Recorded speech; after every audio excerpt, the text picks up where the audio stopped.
Good afternoon and welcome to today's budget hearing.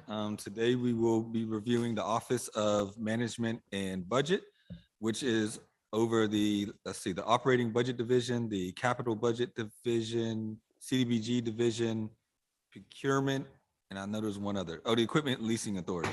We will begin with Michael Strellick giving us an overview.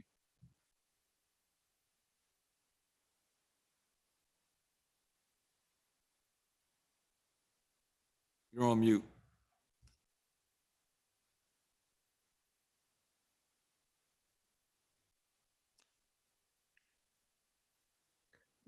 Councilman or Cable Bureau, are you on mute? I can't hear anything from chambers. No, we hear you.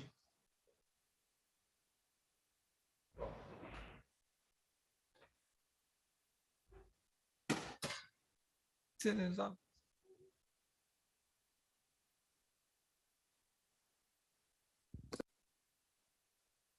I apologize. I don't think I gave one. Maybe he wants to look at his computer.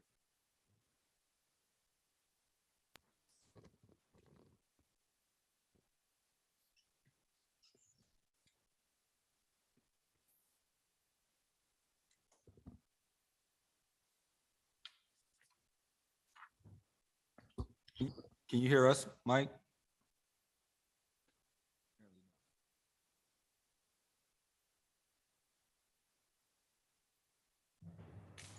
It seems as though he cannot hear us. If someone could go down to his office to let him know. He's just down the hall. I'm sorry, there we are. My apologies, technical difficulties, even though I'm 10 feet away from the office, sorry. We ready to go? Yes, sir. All right, my apologies again. We're here with the Office Management Budget today. OMB's duties and responsibilities include the operating budget, the capital budget, procurement, asset management, CDBG division, grants, and Office of Management and Budget also provides the staff for the Equipment Leasing Authority. OMB oversees the entirety of the budgets, including revenue and the budgets of other departments. So I encourage council to ask anything about the rest of the budget. But before we do that, a brief overview of OMB's internal department first. OMB's budget this year is about $17.4 million. That's a 3.5% increase on last year. There are 24 positions within the budget. That's a decrease of 3. They removed somebody, a position. No people were actually fired. A senior budget analyst in the budget division, senior contracting manager in the division of procurement, and a grants officer in the grants division. Non-salary items also changed across the 12 line items. Not going to go through all of them. They're the budget department. They're very good at budgeting and changed all the little ones. The larger ones include an additional $280,000 for first vehicle services. That's the fleet maintenance contract. That's not a new expenditure. It increased by the exact amount that they anticipated it increasing in the 2021 5-year plan. The buildings decreased by about $200,000. That's because we're no longer paying to maintain 200 Ross Street.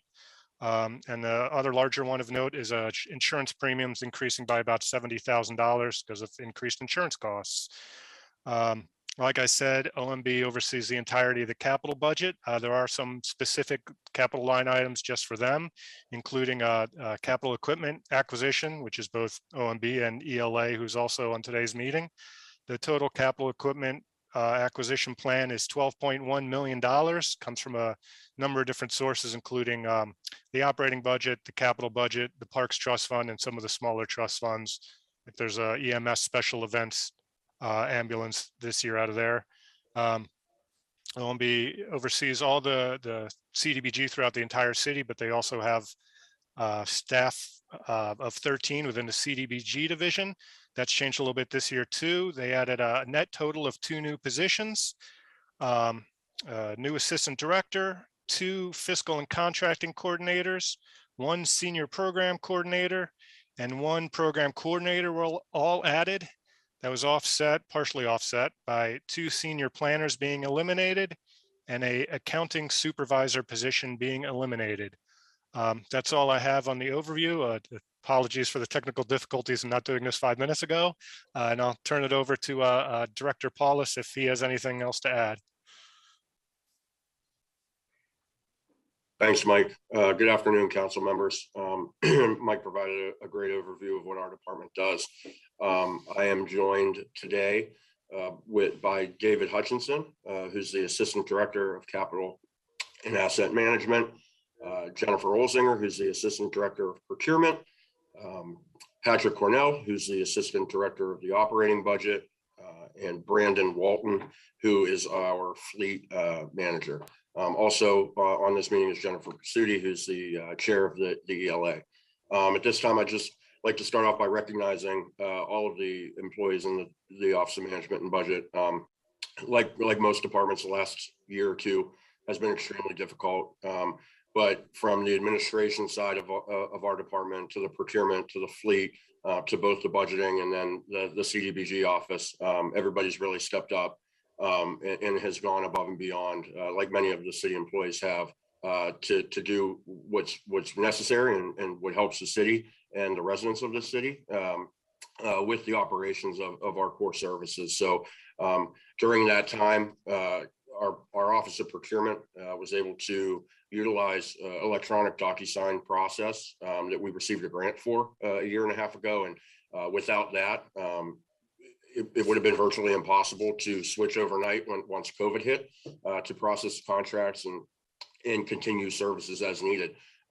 Through that transition, we've been able to approximate through our DocuSign platform that we would have saved, or we have saved 35,862 pounds of wood, 105,000 gallons of water, and 84,000 pounds of carbon, and 5,000 pounds of waste.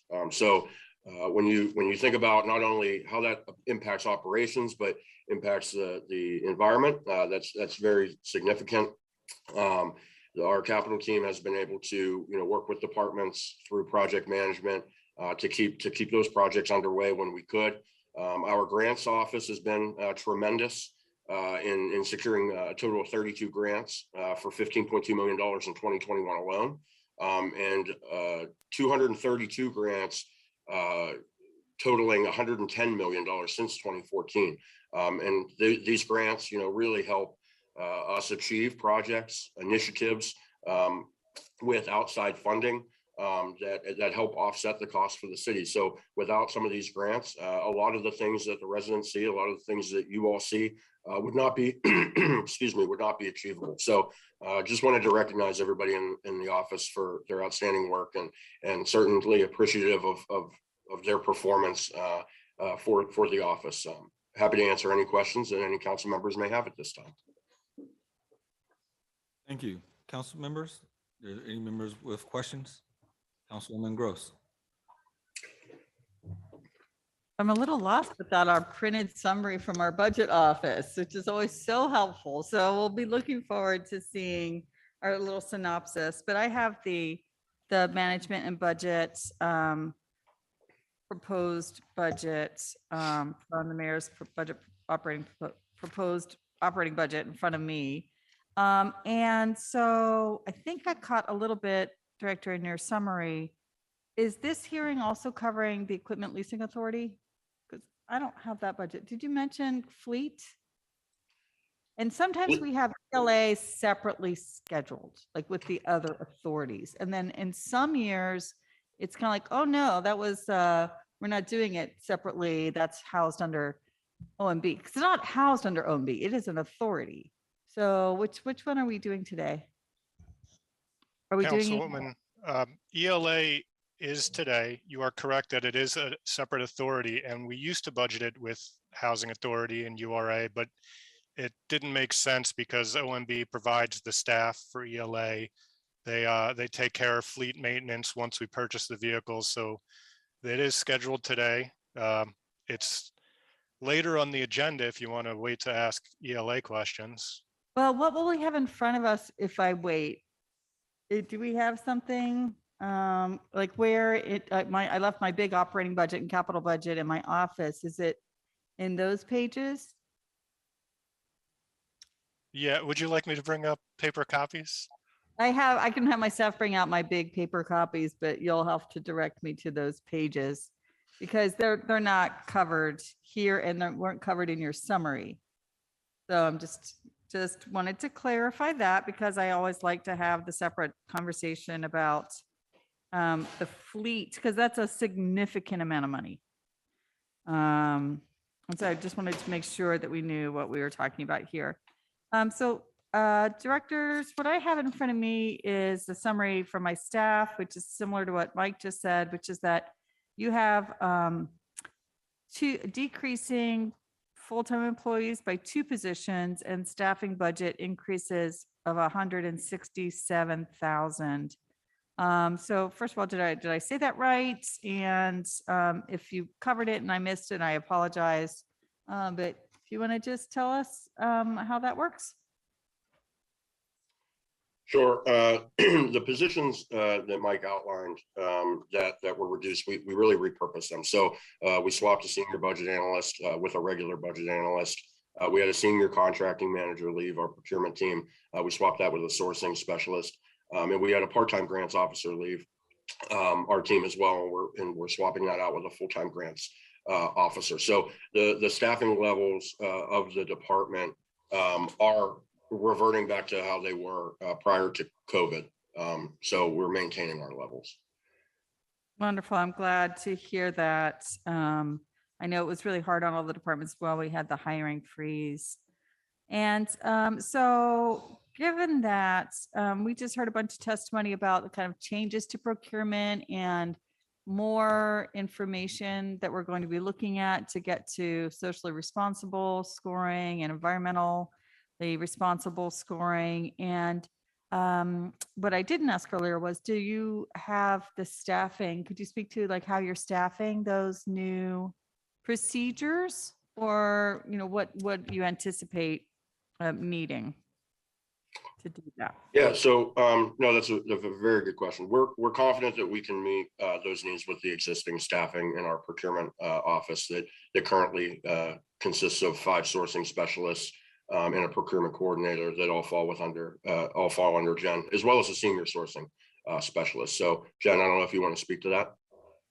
No, that would have been what I was going to say. We can definitely handle that with our current staff.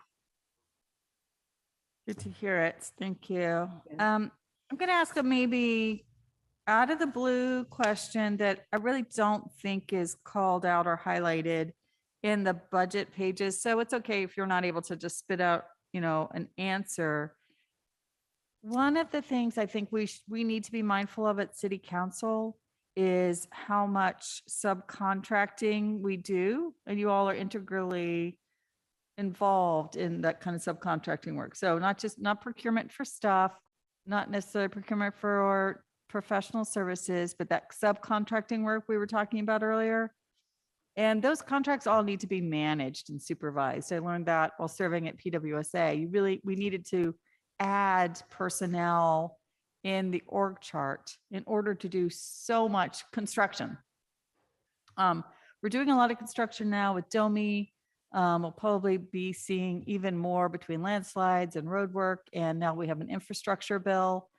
Could you just spend maybe a little bit of time speaking to your department's role in that kind of program managing subcontracting, and the kind of how much personnel and time does your department spend now on that specific kind of subcontracting for those kinds of subcontracts? If you know what I'm talking about. Sure. Jen, would you like to jump in? Yeah, I can take that. Our role at this point in time is to make sure, work with the vendors to get their packets, we call them for EORC, what their plans are, work with them in the department to coordinate with EORC to have those plans approved. And after that point, our role kind of stops in the managing of the subcontractors. The individual project managers in the using departments, be it DPW, DOMI, PLI, for demos and things like that, their project managers manage those projects from beginning to end, including the work of subcontractors. And the EORC team tracks to ensure that the vendors are paying their subcontractors before we pay them. Okay, great. Thank you for letting me know that. So then the part that you're involved with, working with vendors to get their packets, kind of fulfilling the RFPs or requests for proposals, I suppose. How much of your time budget as a department is allocated to that kind of work? Probably 5 to 10%, if that. Great. It's not a heavy lift for us on that part. Great. All right. That was one thing I was curious about. And I will save my ELA questions for later in this hearing. That's all. Thank you, Mr. Chair. Thank you. Any other members? Councilwoman Strasburger? Thank you. Thank you all for being here today. I was, one thing caught my eye, and that was the mention of the maintenance and parts related to first vehicle services. And I was wondering, this is just my lack of knowledge. I've been sort of looking out for agreements or contracts with this entity and hadn't seen any. So where does that come in? Is that somehow part of the budget, or is there a specific agreement that we have with this or contract we have with this agency that is outside? Yes, we have a contract with the agency. It's called First Vehicle Services. I believe it was legislated 3 years ago. And we have an option to renew that contract. But we're always looking to, when that contract is up, assess what options we may have as it relates to the maintenance and parts. So the increases that you see in the budget and the increases that Mike mentioned earlier for the maintenance is a contracted increase. And then on the parts side, obviously through COVID, with everything getting more expensive, the cost of parts has increased. So that cost just kind of offsets the need there. Sure. Okay. So you answered my question. And is the option to renew going to come up in 2022, or do you happen to know offhand how long that contract will last? I believe we have an option to renew. Oh, sorry, go ahead, Jen. Yeah, I was going to say, it actually was a 5-year contract, and the renewal is in process for a 2-year renewal. We're going to be working on that amendment now. You should see legislation shortly. I think it's February, Brandon, that the current term expires. I feel like it's February or March. That's helpful. Yeah. I'm looking at my phone just because that's where the helpful council budget office overview is. So I'm not paying attention. I'm just reviewing this on my phone in addition to the budget. I guess my only other question is more general. Every office, every department has a slightly different way of coming up with their own operational budget. And I was wondering if you could speak to the way that, if you feel comfortable saying publicly, the way that you come up with your, decide on your annual operational budget. I mean, when you have some are out of necessity, right? You lost a certain member of your staff and decided to then rebudget it for this year because it made sense to do so.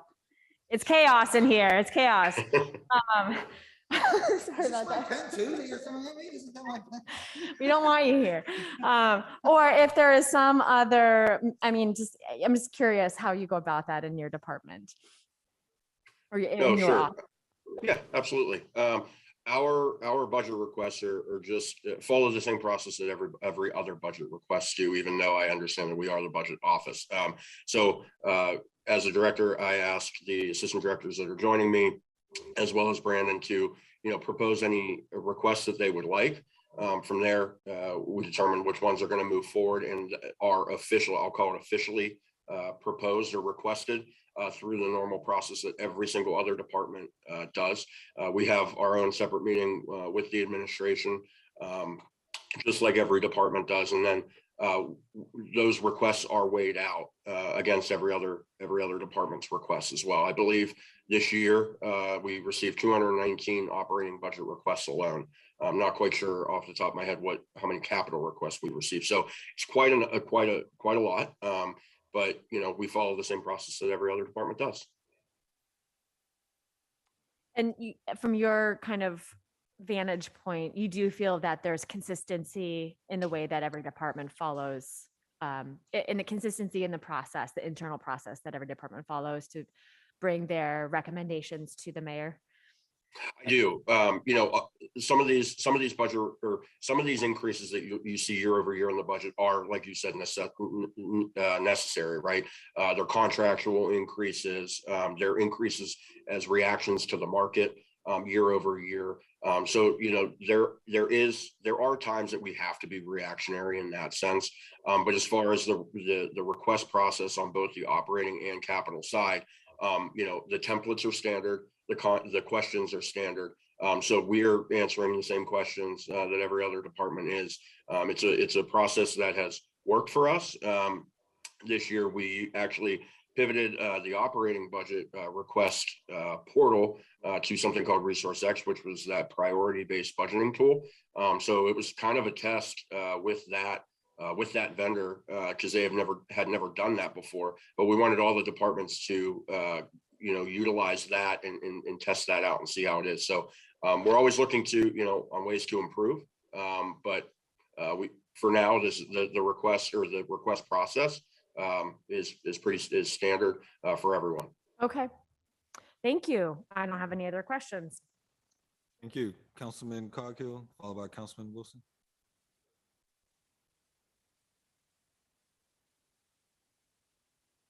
It's a little extreme. isn't it? Plastic would be You safer, all I saw guess. her throw that at me, didn't you? So, I'm just teasing, of course. But Director Pellis, just two quick things.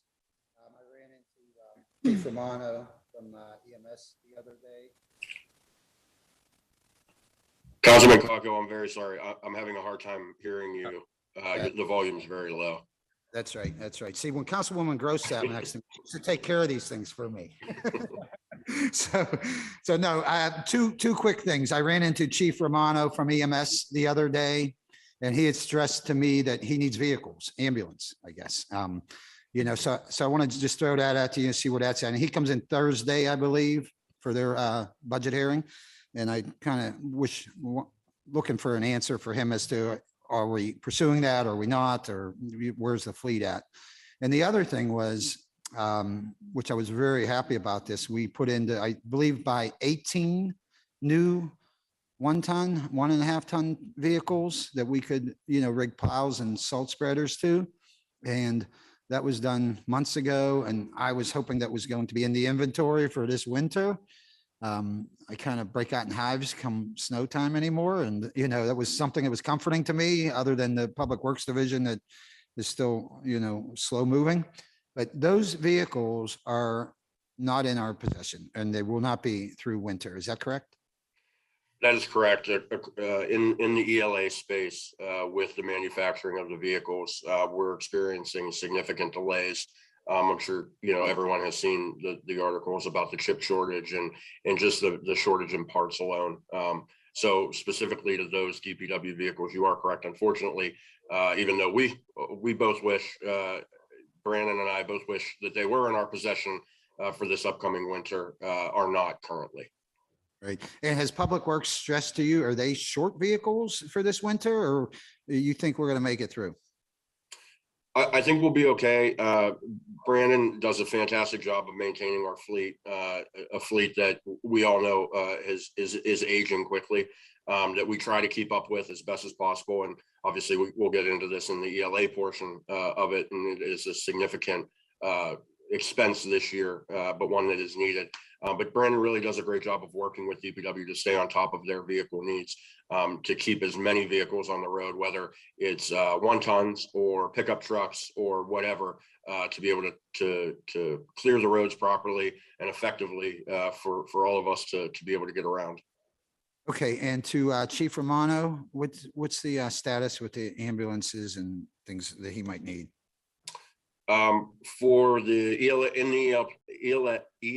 plan, for 2022, it's proposed that they would get 3 ambulance remounts, 1 for special events and 2 regular ambulances. So Brandon, do you want to speak to that specifically around the remounts?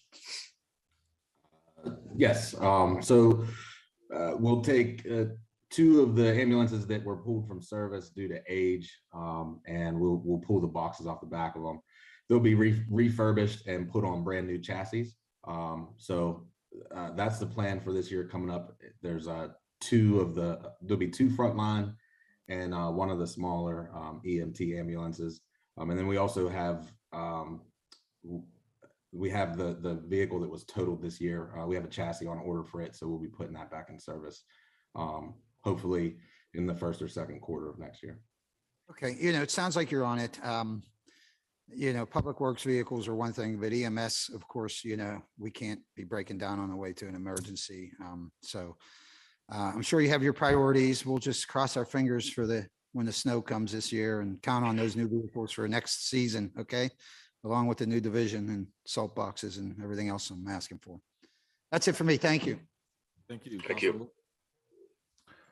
Thank you, Chair. And thank you, everyone, for joining us today and going over this OMB's budget. So I wanted to just ask a question about the benefits, and specifically healthcare costs. Did we, in the time of COVID, did we see any drastic changes in how much we spend on healthcare? Councilman, do you mean for our department specifically or citywide? Yeah, I guess citywide. I was looking at this. That just classifies benefits for you, but I mean, you would oversee benefits citywide in terms of financing.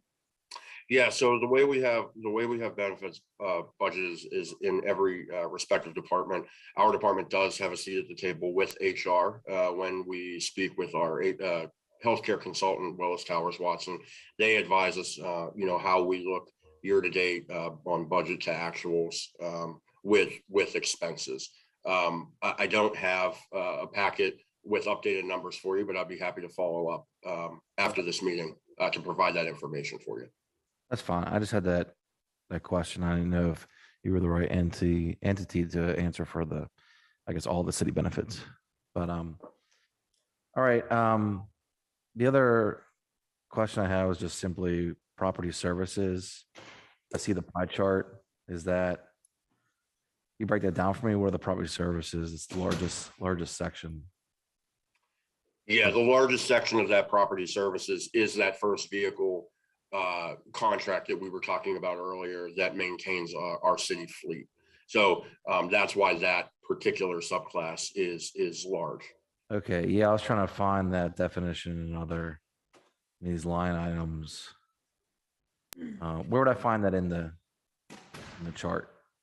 Sure. So if you look at the budget document on page 97 of the document, not on the PDF, you will see the breakdown of that subclass, what we call it, where it has cleaning, maintenance, land and buildings, which is our property management services as it relates to 412 Boulevard, the Allies building, and 200 Ross. But specifically in that maintenance object account is where you'll see that large amount budget for the first vehicle services contract. You're calling that property maintenance because, can you explain that? Like, we own the property or maintain the property, or? Yeah, exactly. The vehicles are our property. So maintenance is part of that property service. Because I'm familiar with first vehicle. So we lease their space. They pay us to exist on that on that parcel. They are housed in two buildings down in the Strip District. And that is where they have a centralized team that we take all of our vehicles and they provide regular preventative maintenance, any other repairs that happen throughout the course of the year to keep our fleet on the road. Brandon, do you want to speak a little bit more about what FES does? Yes.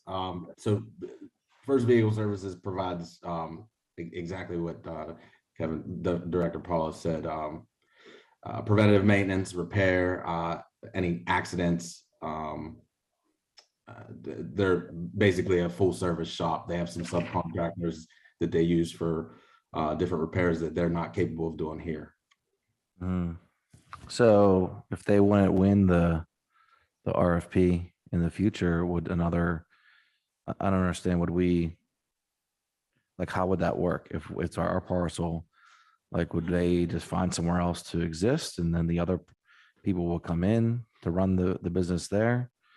I don't know why I'm not understanding this part. Yes, that's exactly how it would work. First Vehicle Services is a worldwide corporation. So this portion of it would just, be absorbed by the rest of their corporation. And if another vendor were to win that RFP, they would move into the building and take over. Interesting. Are there just services out there that are waiting to be housed that I guess I just envisioned that there's just big garages that we, would enter into a contract with. I guess I didn't, I mean, do you see what I'm saying? Like, are there entities out there that are like, hey, we don't have a garage, but we're going to sign up for this RFP? Yeah, there are a few that do exist, and that's something that once we put the RFP for those services out, we expect to capture in our vendor outreach when we evaluate the responses on that. Interesting. Mhm. I guess I never thought that there were. Yeah. Yeah. Hmm. Okay. Okay. Thanks for answering my questions. Thank you. Before we move over to ELA, I have one simple question. I think it's simple. We've added 2 positions in CDBG, an assistant director, I believe it is, and then someone to handle the contracts. That's correct. Are those to manage the contracts that that our offices enter into with when we deploy our CDBG dollars with the various community groups? Yes, that's part of it. That would be part of the contract portfolio, I'll call it, that they would help manage the expenses with. The program coordinators are the ones that coordinate with those community groups. The fiscal and contracting coordinators are the ones that handle the reimbursable expenses to make sure that we can get them paid with through the controller's office. Okay. I'm assuming this is all sort of to help support the changes that we've been slowly making since it was either 18 or 19 when we rolled over, put CDBG into OMB, and also began changing sort of the way we were doing our contracting per essentially federal concerns of having to return dollars. But this is sort of in keeping with those changes. Yes, that's correct. Okay, thank you. If Ms. Prosciutti would like to pop in, and I know at least Councilwoman Gross had some ELA questions.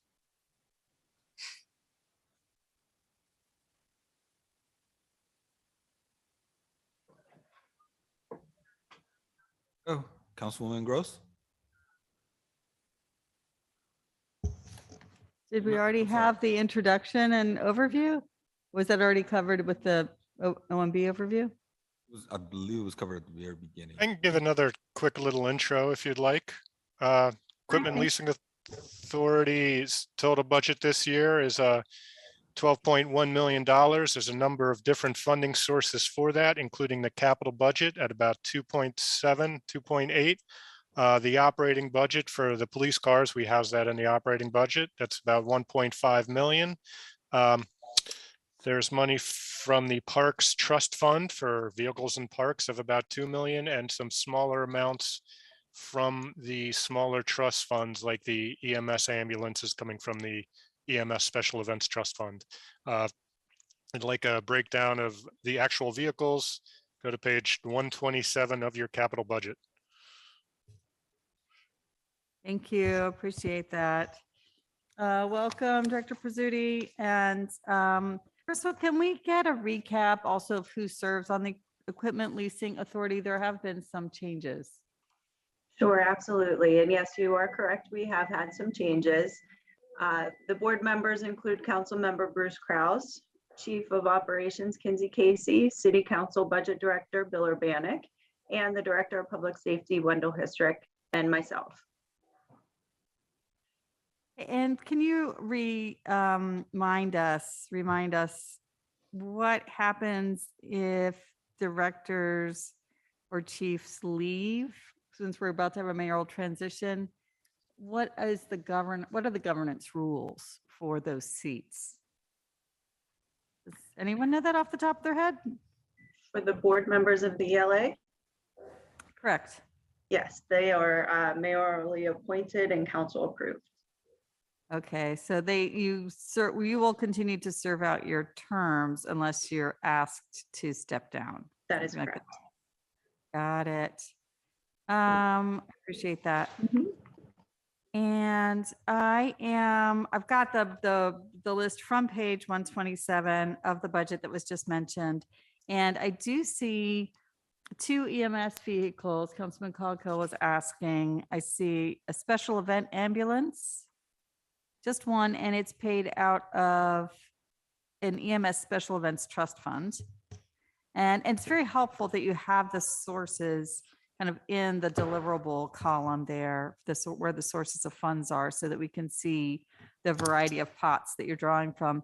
I also see a public safety 2 EMS ambulance remounts, but I don't know what an ambulance remount is. Anyone? Can you let me know what that is? And would you like to take that one? Sure. Thank So the medic boxes on the back of the ambulances are they're well built and they're made to be remounted to a new chassis. So we would just purchase new trucks essentially. We would pull the boxes off the old ones, refurbish them, and then put them on the new chassis. And that's done at the factory that actually builds the ambulances. Nice. I always learn something at the Equipment Leasing Authority discussion. And usually I've got all these questions about the DPW various trucks and of different weights. I do see a 1-ton truck here, Councilman Coggle, also a DPW 1 streets maintenance 1-ton dump truck. And I think that farther down, Department of Public Works 4 1-ton dump.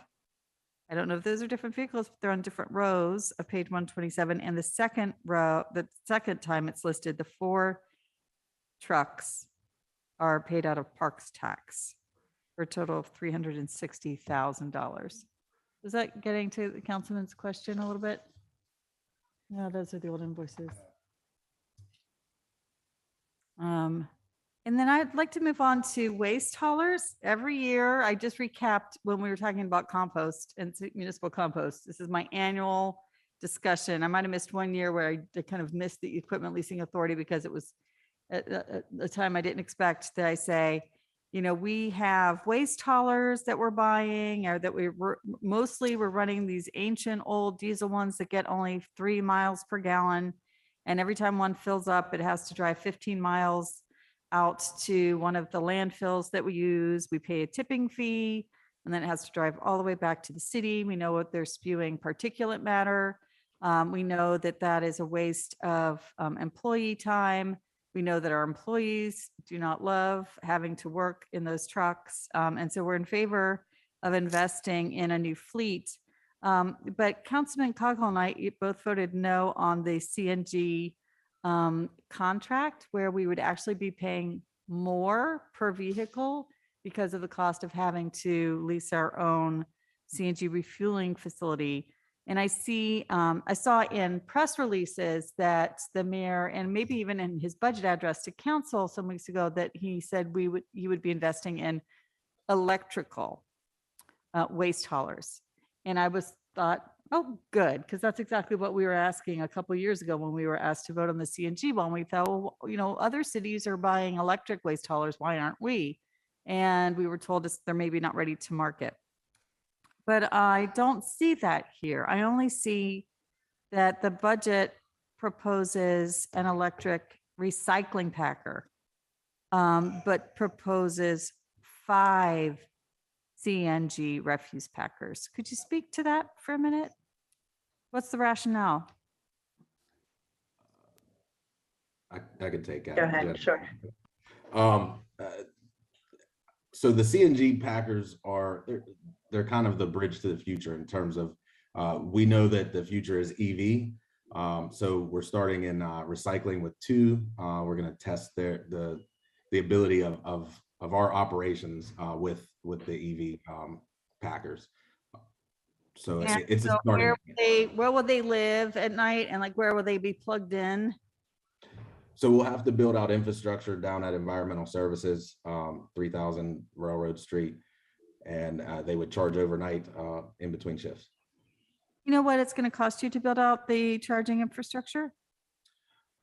We are not quite sure yet. We're still doing our research on what exactly charging infrastructure we're going to need to maintain these vehicles.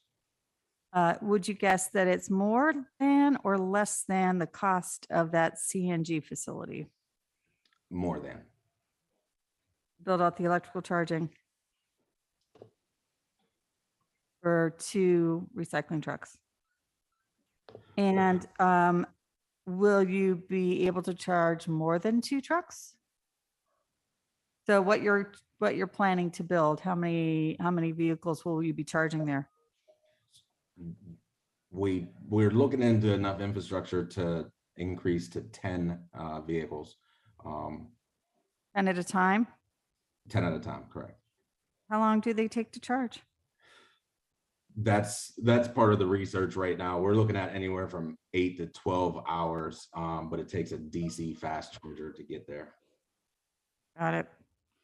Okay, so we're doing both. I would encourage us to just do the EV, right? I mean, I think that's what the federal government is talking about, incentivizing cities to do. I see that it's built in, I think, to the infrastructure bill, which we're all just trying to digest. And so I would discourage us from investing further in the CNG. It is still fossil fuels. Just going to say that. Let's just say it. CNG is fossil fuels. We're not supposed to be doing that, right? This is the time. When are we going to, how much longer are we going to continue to invest in not only just continuing to run on fossil fuels, but literally spending extra money on a new fossil fuel that we weren't using 3 years ago.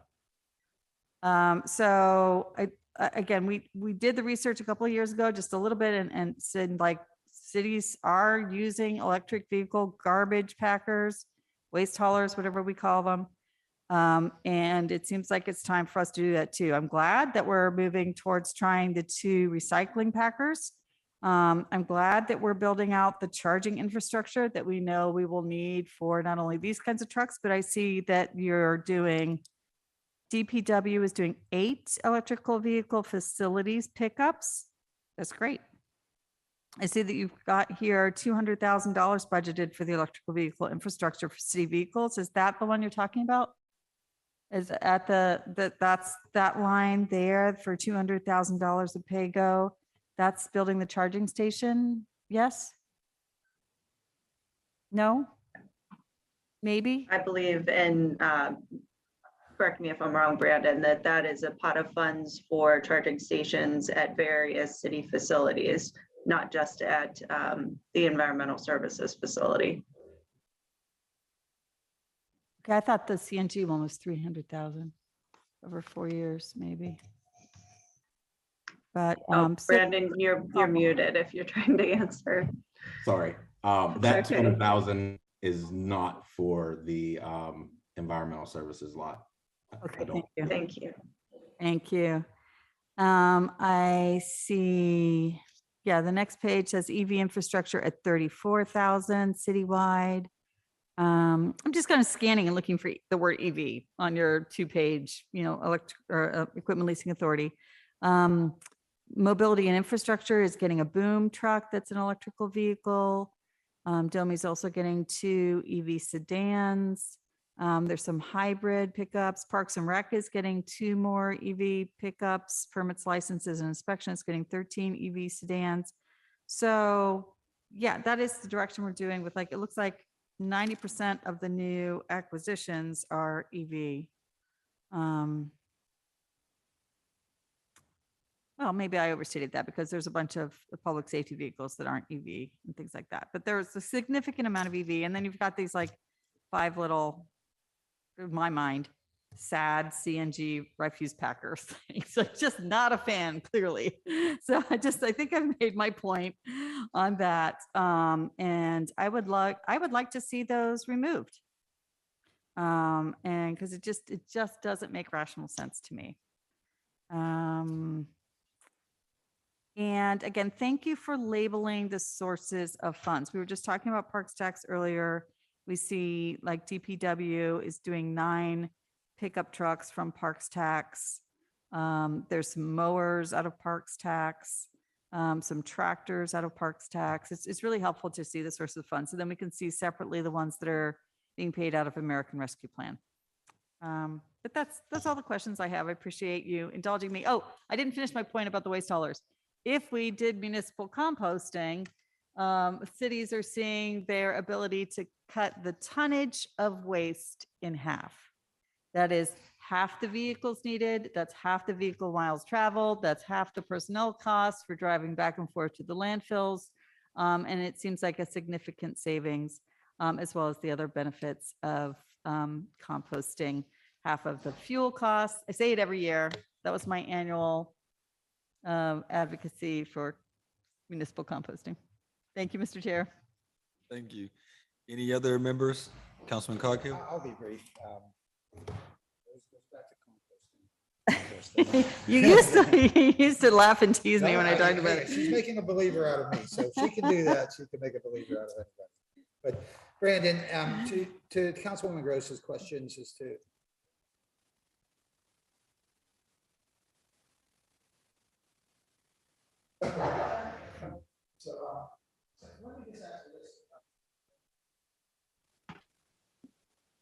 Councilman, my apologies for interrupting, but we can't hear. See, I miss you, Doug. Thank you. So I'm sorry, Brandon, but I was really just going to ask, as far as the technology goes for the electrical vehicle garbage trucks, what is the drawbacks on it from reports from other cities who are using them? Is there a downside to them, or is it just they're expensive? Do they perform as well when they're on the road?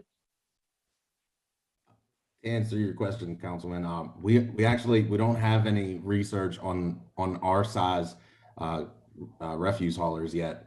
There aren't really cities using them as their main vehicles. There are some other cities that I believe are testing them. I know New York was testing the Mack electric.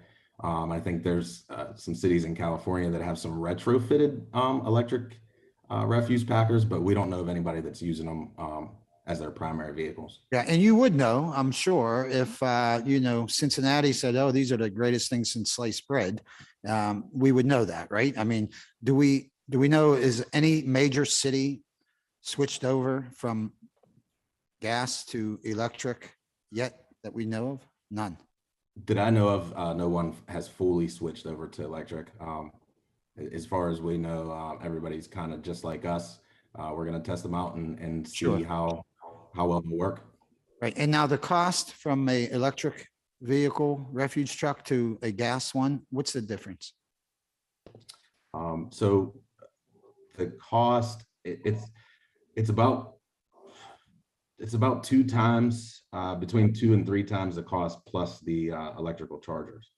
Got it. And the electrical charger station, as Councilwoman Gross said, she thought it was $300,000 for the gas one that we didn't vote for, but so you said it would be much, so not only are the vehicles much more expensive, but the fueling stations, the electric charging stations, I guess we'll call them, that would be at least twice that amount as to what we know. So 300,000 for, our standard, what we've been using, but to charge 10 different vehicles at one station, we're looking upwards way over $500,000, I'm sure. Is that correct? We don't know. Not sure exactly on the cost yet, as we're still doing research to determine what chargers we need. Okay. When we talked about this a couple of years ago, I think, has it been a couple of years already? So yeah, I had thought that, oh boy, it's really advancing. But in talking to you here today, it seems like whether we're just waiting to see if other cities perform well or taking the initiative ourselves, but it doesn't seem to be get the traction that I guess I was expecting it to do so? Or am I just premature and these things just take time? I don't know. Do you have any insight on that? The technology is definitely getting there. It's not quite as available as everybody would hope for. It really sounds like it is, but it's not. Even Ford's been advertising their electric vehicles. We still can't order them. So it's not quite there yet, but it is getting there. Okay, that's all for me. Thank you. Thank you guys for being here. Thank you, Councilwoman Strasburger. Thank you. On that topic, I wanted to check in, and I'm happy to ask this of DPW when they're at the table as well, if this is something that you just haven't come across yet. But when it comes to our refuse haulers, I understand from talking to experts in the field that if we were, and this is actually not refuse, this would be our recycling trucks, that to really be able to separate out and successfully recycle glass. I know we're still picking up glass, unlike some other municipalities and privatized companies, but to really successfully to be able to do that, we would have to have almost a separate sidecar hanging off of the truck that would be just for glass so that it could be fully separated and not be mixed in with plastic and ensure that it's not breaking as easily and that sort of thing. Do you know from what you've just researched and been exposed to whether those are kind of readily available for us to purchase as well? Or would that be something that we would have to specially design or add, additional cost? Again, if I need to ask this of DPW, I'm happy to. Councilwoman, that it would definitely be a better question for DPW. I'm not sure of exactly what we would need. I'm sure there's probably something out there that's available. It would be at an additional cost to the bodies of the trucks. Sure. Just wanted to see if you come across it. Thank you. Thank you, Councilman Wilson. All right, you got me interested in the Packers, so we can help me unpack this. Yeah. So I was wondering, what is the hurdle with the recycling versus the, what do you call it, garbage packers? I mean, what is the challenge? I guess this might not be your field, but what is the challenge with making those? Is it just heavier because the trash is, I don't know, you need more power to crunch the couch, or that I love watching couches. I love watching old couches being eaten up by that garbage truck. But seriously, what's the challenge there? Good question. So the trucks are actually spec'd almost identical. The difference being that refuse routes are much longer. And then in addition to the routes being longer, they have to travel all the way to the dumps, which are 15 miles outside of the city, I believe. So it takes quite a bit more energy than the recycling packers that have the smaller routes and only have to go over to Hazelwood. Okay, so it's not a matter of the power to collect, and pack it down, crunch it down. It's the actual just distance it has to go. Okay, because where do we take it to? Imperial and Monroeville. What's that? There's one of the dumps is in Monroeville and one is in Imperial. Okay, that makes sense. Just we can't get, or do they only go like so many hundreds of miles or something? They're rated based on hours and distance traveled. We did have the company give us devices that tested that, and we were correct in estimating that our refuse packers used almost double the energy than a recycling packer. Huh. Okay, all right, thanks. Thank you. Quick question. I'm assuming this is Ms. Prosciutti can answer. The approximately 7 million that shows it was unencumbered from prior year's funds. Do you know what those dollars were initially intended for? Yes, those are intended for vehicles. We have had some delays in ordering and deliveries. So there are still outstanding funds from the previous acquisition plan. Brandon, I don't know if you want to speak a little bit more to that, or even Kevin. But it's not because we don't intend to actually expend the dollars. We just haven't received the product yet. That is my understanding, yes. Got it. Okay. Yeah. If I could, that's correct. We pay for the vehicles upon delivery. Delivery. So any vehicle that is ordered that we are just waiting for delivery, that would be encompassed within that amount. Thank you. The next, not a question, but it's just something to point out to council members, because we care so much about ELA and vehicles. It's worth noting that last year we had a close to $11 million budget. This year is a close to $12 million budget. In 2023, $6 million. I think that's going to be due loss of bond revenue that goes into it, and obviously the federal funds that we receive that are supporting this. So just something for us to consider, that to the extent we need to get vehicles, we got to get them while the getting is good.